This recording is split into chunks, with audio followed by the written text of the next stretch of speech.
Polk County Fire Rescue is testing out new technology that could save them and taxpayers tens, if not hundreds of thousands of dollars a year. So the idea is simple. Keep track of where all their supplies and medications are and move them when necessary. Up until this point, it has been difficult with 46 fire stations and over 110 fire trucks and ambulances. But with their new radio frequency ID tracking system, the data they are constantly collecting will make that system more efficient. And as 10 News reporter Madison Allworth found out, save them a ton of money. Polk County Fire Rescue is blazing a trail.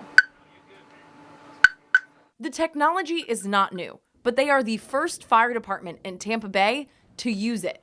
Our dogs, our cats are chipped. When we drive through a sump pass, you're using RFID, right? And so in the situation here, we're simply taking that technology and applying it to logistics.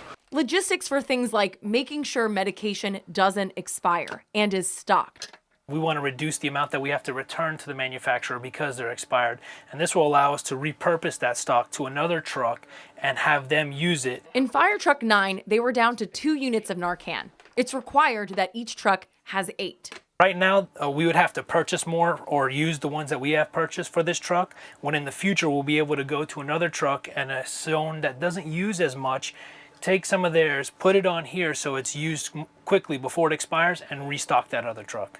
Polk County Fire Rescue ran the numbers for us for 1 month to see what kind of savings we're talking about. For October 2019, the total that was lost on expired drugs was $9,445. Now, if you take that number and expand it out to a full year, that comes out to $113,340. Now, that number could be lower and it could be higher, but it doesn't account for everything. It doesn't account for the tools and supplies that are brought to calls and could be lost there. When you consider that, that number is definitely higher.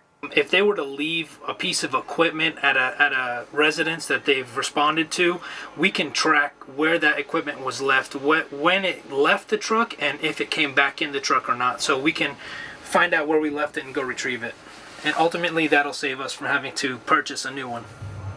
Right now, the technology is only on Truck 9 for the beta test. It will be rolled out gradually into 26 trucks, those that see the highest volume of calls. And if they have success, they will look into equipping the entire fleet.